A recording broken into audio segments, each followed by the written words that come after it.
Okay, I'm gonna come clean. I'm gonna come clean. I don't believe that I don't believe that religion is inherently evil. I don't believe that religion is inherently uh, a bad thing. There, I've said the heretical thing for any non-God-fearing atheist to say.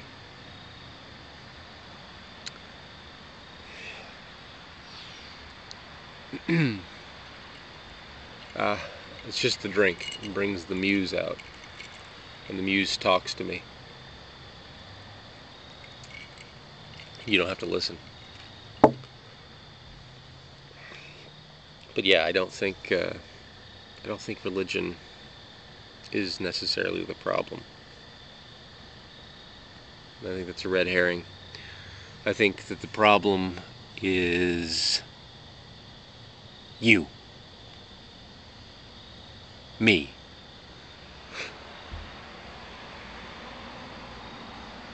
I've seen a couple of different videos that some rather prominent YouTubers in the fields of science and skepticism have put out, talking about uh, morality as an evolutionary byproduct, talking about just the hard binary of having a society that kills more than it saves, eventually destroying itself. And so there's a evolutionary impetus to develop social laws and order and morality. One of the examples used was piranhas. You know, during a feeding frenzy, don't kill each other. No one would consider piranhas to be an archetype for some sort of mythical, moral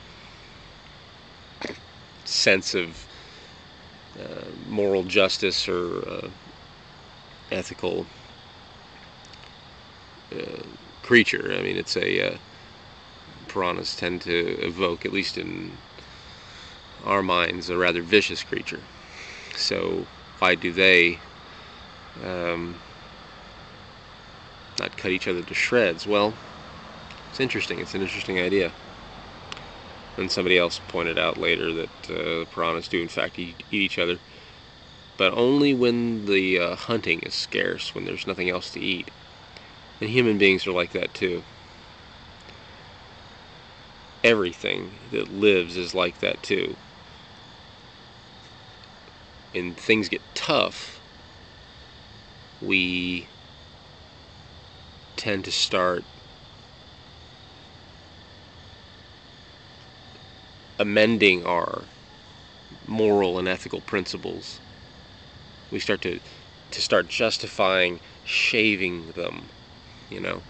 For instance, when 9/11 happened, it suddenly became an acceptable idea to some Americans and to some people in the government that enhanced interrogation techniques were justifiable to prevent more terror and destruction.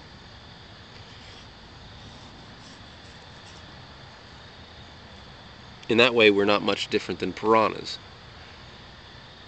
But getting back, I've digressed, getting back to the idea that religion itself is not the problem, and that it's not necessarily in and of itself evil. The reason I say that, excuse me,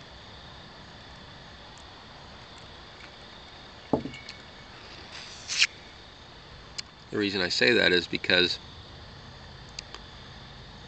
if you, like me, believe religion is a human construct, that it's born out of the mind of man, that it isn't found in nature anywhere, then why would you suppose that eradicating any of the theisms, or any of the pantheisms, or any of the schools of thought that are of religious nature, why would you suppose for a moment that that would eradicate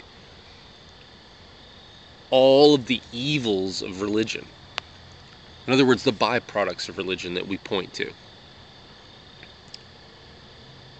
Oppressive hierarchies and killing in the name of religion.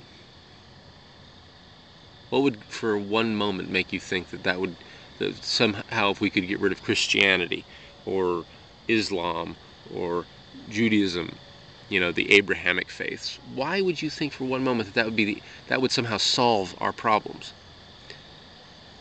It might solve some problems for a time, maybe, but there's intrinsic in our own nature to invent reasons to dehumanize our other, the outsider, the person that doesn't belong in our tribe and that needs to be driven from the face of the earth. We rationalize our behavior, and we use religion or political ideology or any number of other isms as window dressing for our piranha-like behavior.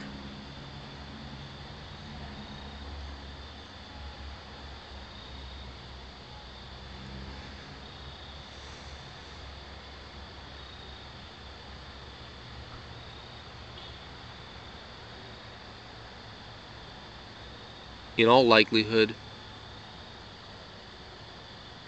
everything you see, the camera I'm talking into, and the computer you're watching it on, and every bit of the infrastructure we enjoy in the Western world is entirely built on luck and happenstance. A fortunate turn of events. A confluence of events unforeseeable. But all of them turning on this one improbable moment, untraceable by history or any other record, known or unknown, oral or written. Meditate on that, the idea that the only reason that we actually have running water and any kind of sanitation in our homes, and why we have electricity or anything else, might very well be not so much the rigor of our principles, but rather just a luck of the draw. And if it weren't for that, we'd all be digging for bugs in a cave somewhere. Good night.